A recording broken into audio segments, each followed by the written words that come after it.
Oui, bien. Écoute, dans le cours d'aujourd'hui, on va voir trois grands points, mais au fait, trois grands points en fait, qui peuvent se transformer en deux, en fait, qui contiennent de multiples de petits points. Donc, mais au fait, on va voir d'abord le mode d'analyse et d'explication de la violence. Et puis, le deuxième grand point, ce serait pour comprendre la violence sociale en Haïti. Et puis, euh, pour une fin possible de la violence sociale en Haïti. Donc ça va prendre plus un peu de discussion, on va essayer de comprendre de quoi s'agit-il quand on parle de violence. Donc, comme d'habitude, je commence mes cours par une problématique. Donc, tout d'abord, je tiens à vous remercier d'être là, malgré c'est un dimanche, parce qu'un week-end reste un week-end dans tous les pays du monde. Donc, mais quand même, en fait, j'apprécie que vous soyez là à suivre le cours, à suivre le cours avec moi. Donc, le cours sur la violence dans le contexte actuel, ça fait du sens. Ça fait du sens pour plusieurs raisons. Donc, parce que on a l'impression qu'on vit dans une société qui devient de plus en plus violente, en tout cas l'organisation sociale de la société, en fait la façon dont la société s'organise, en fait, il y a lieu de parler de violence hiérarchique, structurelle, de violence symbolique, de violence psychologique, de violence sociale, de violence verbale. C'est-à-dire la violence, on est on est en plein cœur de la violence et ceci au quotidien. Donc ainsi ça m'amène à poser certaines questions. Par exemple, peut-on parler de la violence sociale dans le contexte haïtien? Donc, ça, écoute, vous connaissez la réponse, d'accord? Il n'y a pas deux, pas trois, il n'y a pas lieu de passer par quatre chemins pour trouver la réponse. Donc, oui, donc on peut parler de la violence sociale, mais comment parler de la violence sociale? C'est ce qu'on verra dans le cours. Quelle est la généalogie de ce phénomène? C'est-à-dire, est-ce que on peut faire une archéologie de la violence, pour reprendre le terme de Michel Foucault? Est-ce qu'on peut parler d'une généalogie de la violence? C'est-à-dire, quelle est l'histoire de la violence sociale en Haïti? Et puis, comment se structure la violence? C'est important de voir comment cela se structure.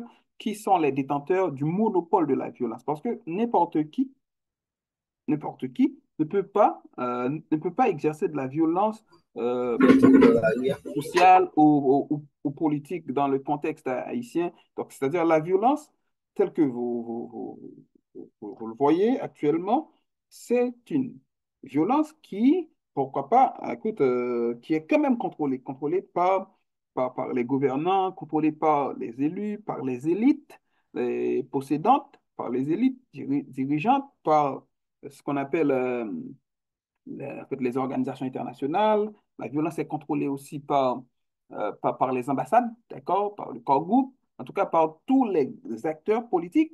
Ils sont les détenteurs de ce qu'on appelle le monopole de la violence en Haïti, donc par la police, d'accord, par l'armée, donc, écoute, par les gangs armés qui, eux, écoute, les gangs armés qui travaillent pour le compte du gouvernement, pour le compte de la société civile. Donc, c'est une situation complexe quand on essaye de problématiser la violence, la question de la violence en Haïti. Donc, ça nous amène à poser d'autres questions. Quelles sont les causes de la violence dans ce pays? Comment est-ce que c'est possible d'arrêter ce cycle et comment l'arrêter? Et qu'appelle-t-on les violences sociales subtiles et quel est le bilan de la violence identitaire en Haïti? Parce qu'on est aussi en proie à une violence identitaire. Donc, on est un peuple qui a été déporté, d'accord, d'Afrique. Et puis, on est arrivé par la traite négrière. Donc, vous connaissez toute l'histoire de l'esclavage. Donc, écoute, c'est-à-dire, il y a une violence identitaire. Nous avons perdu nos noms de famille, d'accord? Maintenant, on nous appelle Galbert, La Rose, donc Jean-Baptiste. C'est pas des noms africains, c'est pas les noms de nos ancêtres, c'est les noms de nos maîtres. Donc, et on ne sait pas d'où l'on vient vraiment, c'est-à-dire, est-ce qu'on vient, la plupart d'entre nous, est-ce qu'on vient de l'Égypte? Est-ce qu'on vient de la Namibie, du Sénégal? Est-ce qu'on vient de la Tanzanie? Est-ce qu'on vient en fait, du Cameroun, etc. Donc, tout ceci pour vous dire quoi? Pour vous dire que c'est quand même une sorte de violence identitaire qui est exercée en Haïti. Donc, on perd nos repères. Donc, en fait, même la question de religion entre là-dedans, quand on parle de la violence identitaire, on nous force de parler parfois une langue qu'on ne maîtrise pas, d'accord? Et on écoute un paysan qui est allé à une banque, à une des banques en Haïti, on écoute, il n'a pas le choix de parler mal le français et on sait pertinemment que la personne ne maîtrise pas cette langue. Cette langue, la langue française, par exemple, elle ne maîtrise pas forcément la langue, mais on n'oblige à personne de s'exprimer dans cette langue. Donc, c'est une violence quand même forte, c'est une violence identitaire forte. Euh, donc c'est-à-dire, quel est le bilan de cette violence identitaire? Donc, euh, comment peut-on définir la violence systémique? En fait, écoute, on peut se poser une tonne de questions. Donc, écoute, à vous de continuer la liste, de poursuivre la liste de questions possibles qu'on peut se poser quand on parle de la violence dans le cadre d'un cours de psychologie sociale, de psychologie sociale. Donc, c'est important pour moi de problématiser, d'essayer de vous mettre un peu dans l'ambiance pour comprendre les enjeux que cela implique, pour comprendre comment cela se structure et comment peut-on définir la violence. D'accord? Parce que tout l'enjeu de ce cours, c'est comment peut-on définir la violence et comment la violence se structure et quels sont les types de violences, en tout cas les plus visibles ou les plus observables dans la société. Et puis comment nous, écoute, est-ce qu'il y a possibilité en tant que psychosociologue, en tant que sociologue, en tant que psychologue que vous êtes, et au fait que vous êtes appelé à devenir, donc comment est-ce qu'il y a moyen de sortir de ce schéma de proposer quelque chose, c'est-à-dire une autre formule, écoute, de vivre ensemble où il y aurait moins de violence. En fait, on est d'accord qu'on ne peut pas éradiquer la violence, mais c'est possible, pourquoi pas, de vivre dans une société avec moins de violence. Ça, c'est possible. Donc, on est conscient que c'est possible. Et la société n'a pas toujours été très violente comme elle l'est maintenant. Donc, c'est possible. Donc, ça m'amène à la définition, à quelques définitions. Donc, on prend la définition des dictionnaires, écoute, qui sont accessibles à tous et à toutes. On nous dit que pour Larousse, en fait, violence, c'est caractère de ce qui se manifeste, se produit, euh, ses effets avec une force intense, brutale, souvent destructrice. C'est-à-dire, il faut noter, par exemple, quand on parle de violence, en fait, de manière globale, là, on n'est pas encore dans les auteurs spécialisés, on est quand même dans une force intense, brutale, on est dans ce qui est démesuré. Donc, Hachette, c'est pratiquement pareil, la définition est quand même semblable. C'est une force brutale exercée contre quelqu'un, d'accord? Ça peut être un groupe aussi, contrainte illégitime, physique ou morale. Donc, maintenant, quand on va dans le Bureau international du travail, c'est-à-dire un peu dans ce champ-là, on nous dit violence, c'est toute action, tout incident ou tout comportement qui s'écarte en fait, d'une attitude raisonnable par lesquels une personne est attaquée, menacée, lésée, blessée dans le cadre en fait, direct de son travail. Donc, vu que c'est le Bureau international du travail, donc c'est normal qu'en fait, en fait, ils essayent de séquencer ça dans le cadre du travail. Mais maintenant, il faut comprendre que des auteurs tels que Beauvais, en fait, nous dit que, en fait, pour parler de la violence, d'accord, euh, pour parler de la violence, mais aussi pour agir contre la violence, c'est-à-dire pour éviter les malentendus, il faut absolument, d'accord, que nous puissions, d'accord, essayer de définir le plus que possible la violence. C'est-à-dire, si on ne sait pas qu'est-ce que c'est que la violence, ce serait encore plus complexe de la combattre. Donc, c'est-à-dire, il faut qu'on soit conscient, qu'on soit au courant, qu'on soit comprendre ce que c'est que la violence, les biais cognitifs qui viennent avec, et puis pour pouvoir agir en conséquence. Donc, parce que tout simplement, écoute, en fait, la plupart des définitions sont étroitement liées, ou du moins se rapprochent un peu de, en fait, d'autres phénomènes tels que l'agressivité, d'accord, la colère, les conflits, D'accord? Mais tous, en fait, tout ça, en fait, on essaie, parfois on tente de les confondre à la violence, mais l'agressivité, par exemple, on verra ça tantôt, n'est pas la violence, par exemple. D'accord? On peut être en colère et ne pas être violent. D'accord? Et le conflit, par exemple, les incivilités, ça dépend du contexte. On ne peut pas toujours les confondre avec la violence. Donc, ça nous amène à une définition qui est plus ou moins admise par tous et toutes de la violence qui, on essaye de la définir comme toute manifestation de force, de forme verbale, écrite, physique, psychologique ou sexuelle, économique aussi, on peut agrandir la liste, fait exercer intentionnellement contre une personne ayant pour effet d'engendrer des sentiments de détresse, de la léser, de la blesser, de l'opprimer. C'est-à-dire, quand on est en fait dans cette définition-là, on voit que la violence est un acte intentionnel qui sert à diminuer quelqu'un, qui sert à, je prends, en fait, je le dis comme ça, qui sert à désubjectiver la personne, c'est-à-dire à diminuer la personne, en fait,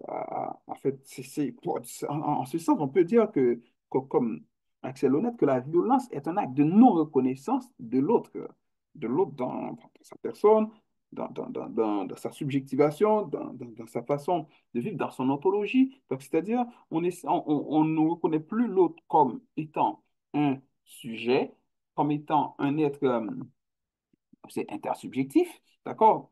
Mais on essaye de blesser, de léser, de l'opprimer, c'est-à-dire de réduire l'autre à sa plus simple expression. Donc, c'est-à-dire et ceci, ça doit atteindre aussi l'intégrité, le bien-être psychologique, la santé mentale, physique de la personne, des droits et ou de ses biens.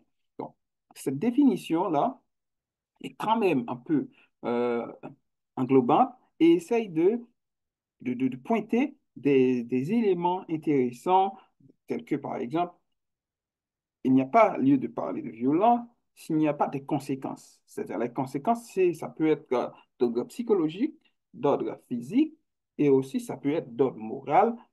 C'est-à-dire, écoute, la personne peut se sentir lésée parce que ses droits ne sont pas respectés. Donc, ou ça peut être aussi une atteinte à ses biens.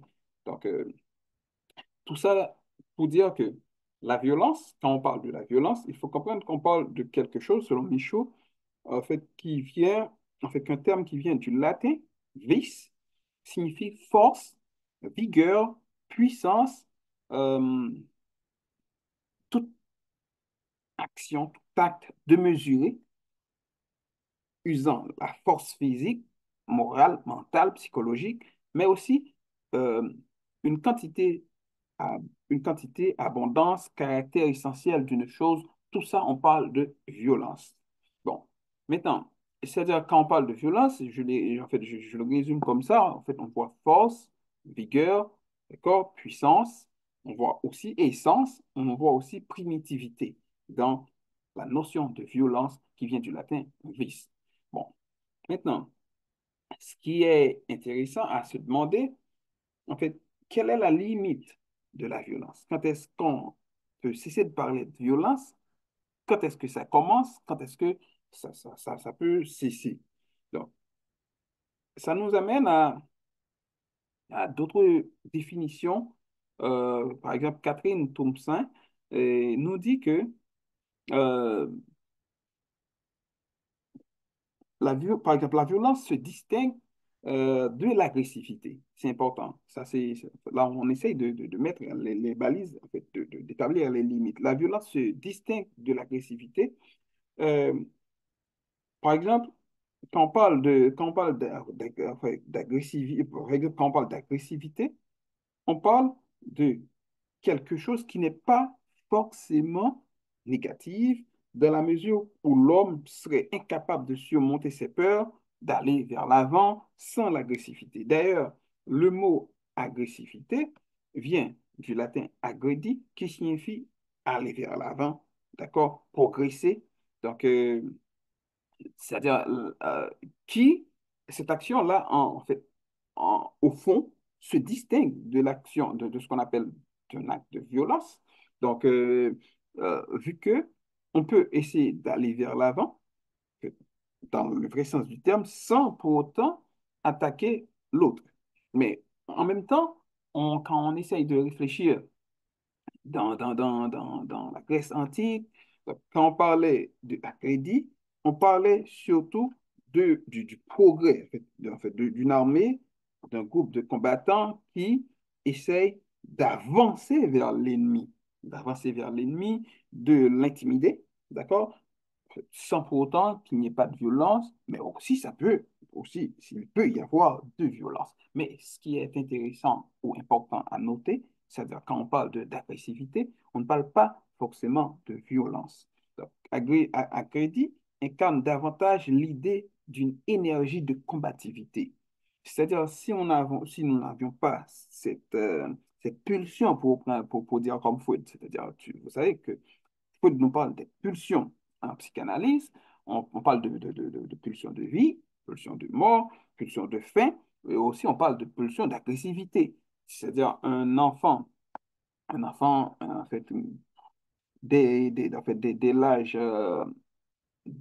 zéro, d'accord, peut, peut avoir cette pulsion-là, peut le sentir, par exemple, et, peut mordre sa mère, en fait, en la tétant. Donc, c'est pour vous dire que donc, l'agressivité se distingue de la violence.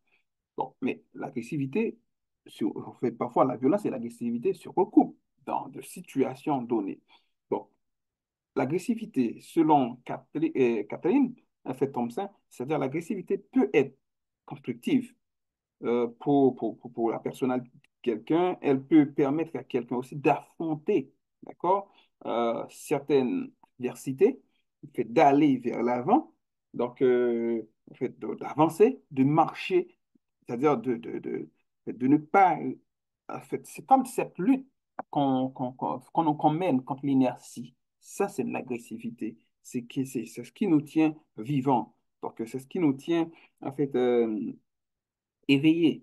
Et puis, si l'on tient compte étymologiquement en fait, des mots, la violence n'est pas en définitive qu'un dérapage d'agressivité. Donc, cela vient du fait que dans certaines situations, selon Thompson, que par exemple dans les guerres, donc quand on dit agresser l'ennemi ne veut pas forcément dire, c'est-à-dire frapper l'ennemi. C'est ça, c'est important. Donc, agresser l'ennemi dans ce contexte présent-là, ne veut pas dire pour autant de frapper l'ennemi, de tirer sur l'ennemi, mais c'est marcher vers lui pour le vaincre, c'est-à-dire en l'attaquant.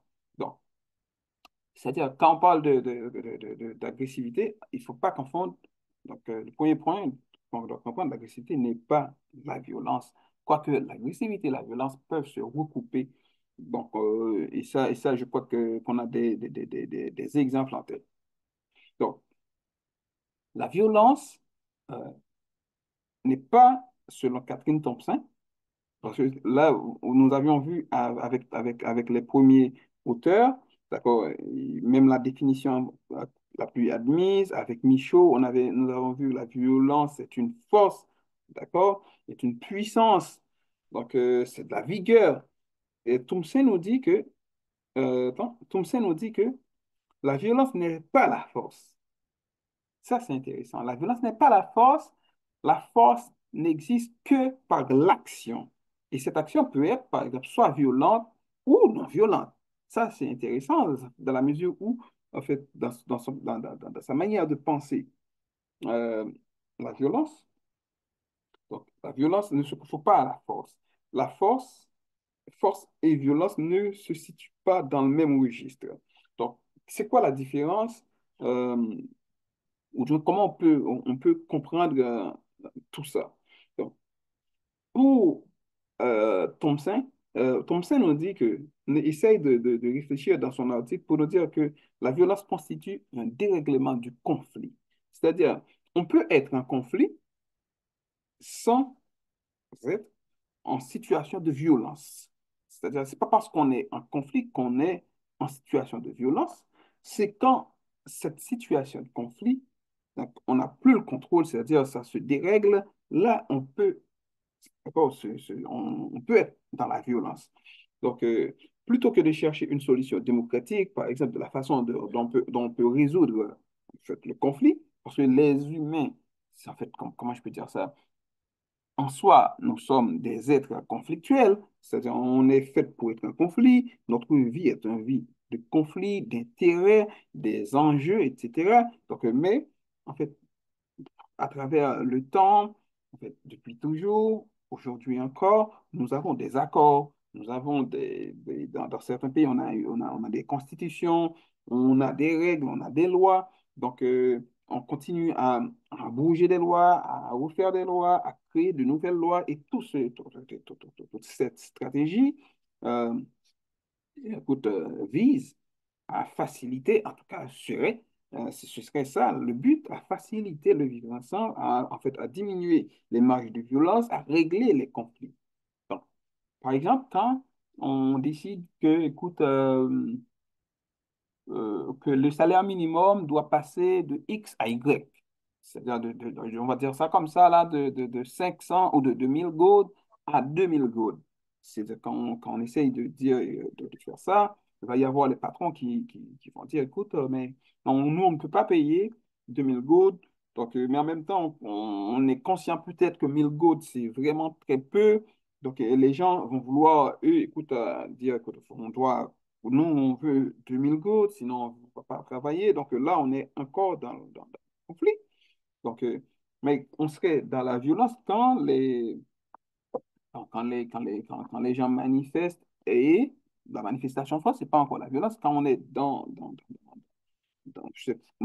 une manifestation ou pas, écoute, qu'on commence à briser des matériels, en fait, je sais pas, à injurier le patron ou vice-versa, le patron qui injure ou qui paye, en fait, les forces légales afin de brimer les manifestations, parce que tout simplement, les manifs visent en fait, visent à atteindre l'augmentation de salaire. Donc là, on était dans le conflit avant, c'est-à-dire on n'est pas d'accord sur le salaire. Donc, jusque-là, on est dans le conflit, mais on n'est pas encore dans la violence, techniquement.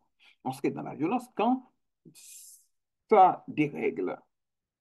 C'est-à-dire quand ça dérègle, quand ça commence à avoir des propos de violence, en fait, des propos injurieux, donc c'est-à-dire la violence verbale ou psychologique. Écoute, écoute, si vous revenez demain, voilà ce qui va vous arriver, des menaces, etc., de l'intimidation.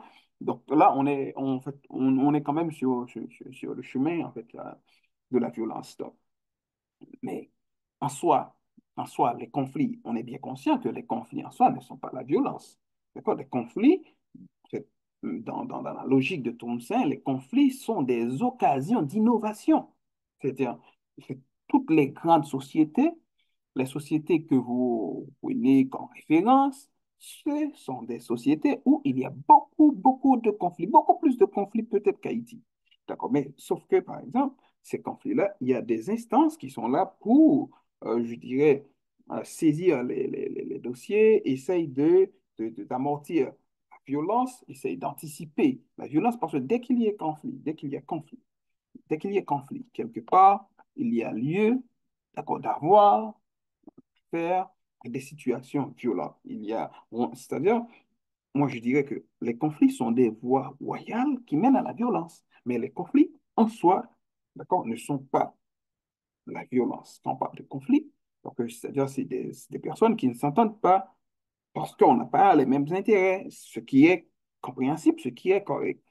Et les conflits, par exemple, nous permettent en quelque sorte de repenser la société, de repenser les choses, de repenser l'organisation sociale, de dire, écoute, mais on ne peut pas traiter les employés comme ça. Donc, pourquoi il n'y a pas, par exemple, écoute, je ne sais pas, écoute, un bon restaurant à l'Université d'État d'Haïti ou à la faculté d'ethnologie, pourquoi il n'y a pas une bonne bibliothèque, pourquoi quand les étudiants donnent les livres disparaissent, etc. Donc ça, on est dans le conflit. Donc mais les conflits en soi ne sont pas forcément la violence. La violence, c'est quand on veut, quand les conflits ne sont pas réglés, là, on est dans la voie de la violence.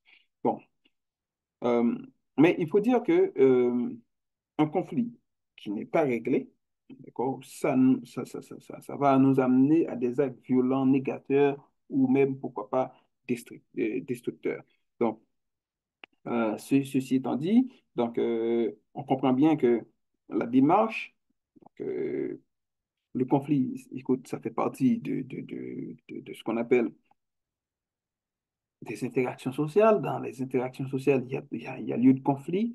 Donc, parce on est quand même dans un cours de psychologie sociale, on réfléchit, on comprend, on a déjà posé euh, cette problématique depuis au début du cours pour dire que la psychologie sociale, c'est la science du conflit. Mais la psychologie sociale n'est pas la science de la violence. Vous voyez ce que je veux dire? C'est de la science du conflit. Pourquoi? Euh, Parce que la psychologie sociale, c'est la science du conflit, parce que tout simplement, dès qu'il y a aux relations humaines, il y a lieu de parler de conflits. Les conflits sont évidents. Donc, mais ce qu'il faut comprendre, en fait, c'est la manière dont on peut c'est comment on peut faire pour résorber les violences, les problèmes donc, qui peuvent nous conduire à la violence. Donc, on peut résorber certains conflits. On peut aussi laisser certains conflits en fait, certains conflits nous conduisent vers ce qu'on appelle l'innovation. Pourquoi pas? Donc, c'est-à-dire, on n'avait jamais connu ça avant. Écoute, maintenant, à partir de cette expérience-là, on comprend que, écoute, il faut faire autrement. Donc, dans le cours passé, on a étudié les groupes, par exemple, les groupes, c'est des structures un peu complexes, agiles, mais on comprend aussi, c'est-à-dire dans les groupes, il y a des conflits, même si on disait que les relations sont un peu plus intimes, donc il y a quand même beaucoup de liens entre les membres du groupe qui partagent, pourquoi pas, les mêmes objectifs, d'accord? Donc, ils ont des intérêts en commun, le groupe. Mais le fait est-il que, toujours est-il que dans les groupes, c'est le lieu de conflit par excellence.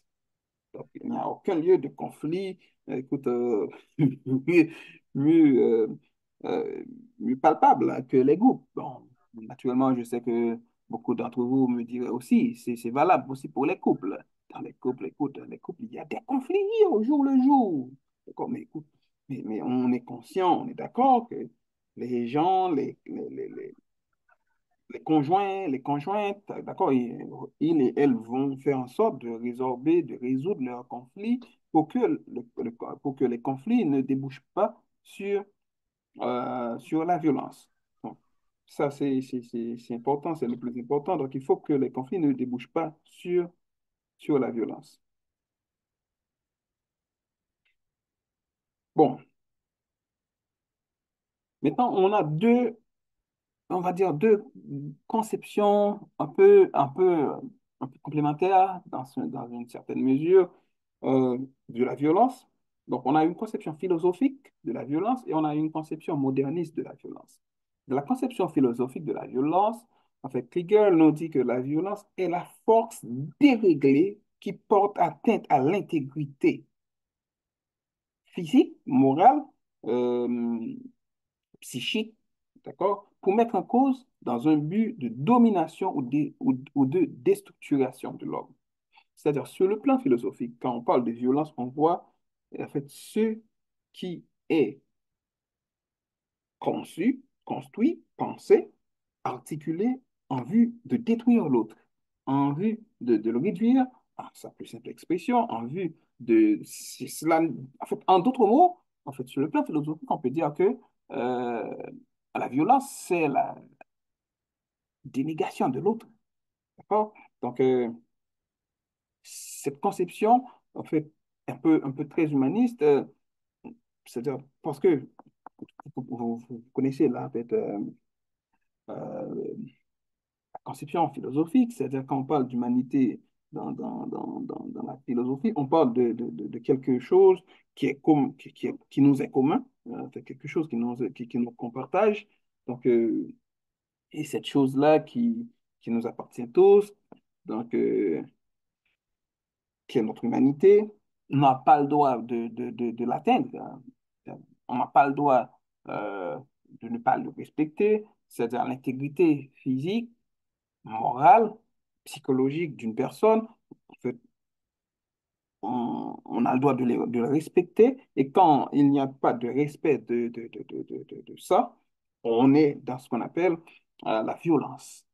Donc, vous allez le voir tantôt, ça peut être subtil, mais ça peut être aussi manifeste. Bon, dans la conception plus moderniste, Corradi nous dit que la violence est une force sociale chargée de signification, douée d'une capacité structurante de la réalité. En d'autres mots, donc, dans la conception moderniste, non, ça m'amène à penser un peu. Donc, quand je pose la question, pourquoi il y a autant de gangs armés en Haïti? Écoute, ma réponse est, écoute, les gangs armés, ça sert à stabiliser le pouvoir en Haïti. C'est-à-dire, c'est-à-dire ça, en fait, les gangs armés sont une force chargée de signification, douée d'une capacité structurante de la réalité. C'est-à-dire, les gangs armés nous permettent de penser de telle manière. On dit, écoute, ah non, mais écoute, je ne vais pas sortir sans besoin. Donc, quand quelqu'un nous dit, écoute, mon cher, on est bon ici, on va sortir sans besoin, non? C'est parce que tout simplement, il y a une réalité qui nous est imposée. Qui nous a imposé. En fait, je peux prendre mon exemple. Comme je vous l'avais dit, écoute, je suis de la promotion 2006-2010 à la faculté d'ethnologie. Écoute, de mon temps, qui est vraiment hier, là, hein, on pouvait rester jusqu'à 9h, 10h du soir à la faculté. Mais les étudiants qui habitent à Carrefour, par exemple, restent jusqu'à 10h, 11h du soir à la faculté parce qu'il y a toujours, après les cours, des débats interminables. En fait, c'est-à-dire, c'était l'espace faculté de la faculté d'ethnologie. C'était valable pour les sciences humaines également et l'école normale, etc.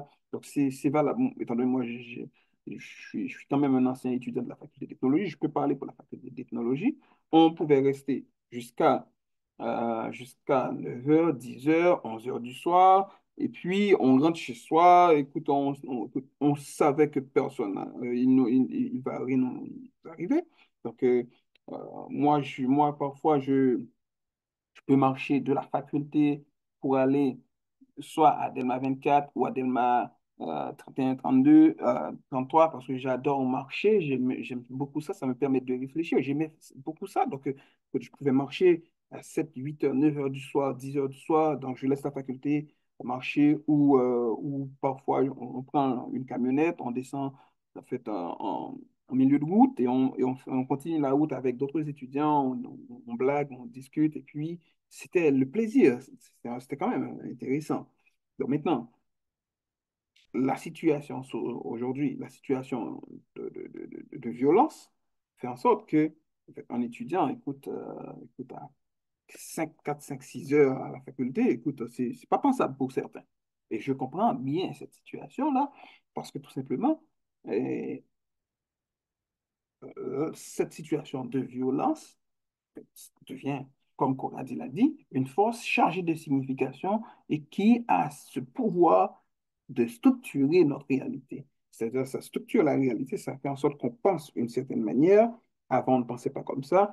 Non, écoute, avant, on ne se comportait pas comme ça. Donc, beaucoup de choses ont changé et la violence, et pourquoi pas, ça structure beaucoup la société. Donc, on sait que les rapports de force aussi, donc, qui peut faire quoi, écoute comment cela se fait, donc qui n'a pas le droit de dire, en fait, quoi, vous voyez, donc tout ça, c'est des choses dans une société, écoute, comment je peux dire ça, qui est structurée d'une certaine manière. Donc, en gros, c'est ça pour le premier module du cours. Dans l'autre module, le prochain module du cours, on verra, on parlera de la violence. D'accord? Et histoire d'Haïti, donc la violence en Haïti. Donc maintenant, si vous avez des questions, donc c'est le temps de me poser les questions ou de les noter, on les prendra ensemble. Donc ça dépend de vous. Donc c'est ça.